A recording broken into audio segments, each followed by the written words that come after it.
Body पे कहिल बा ऐसन कढ़ाई, कपड़ा के भीतर से देता दिखाई।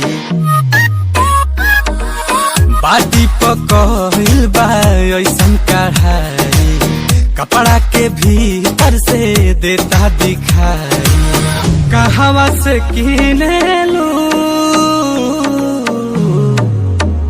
लगता कि तुम घर ही से हीरोइन हो हीरोइन तना न किएलू, कहता हो किया नशा में किएलू। बताओ कहीं गाजा तना न किएलू, कहता हो किया नशा में किएलू।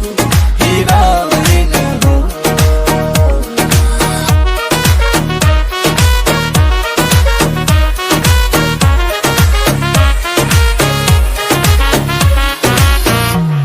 गुलाब जइसन खिलल बारू, तू भंवरा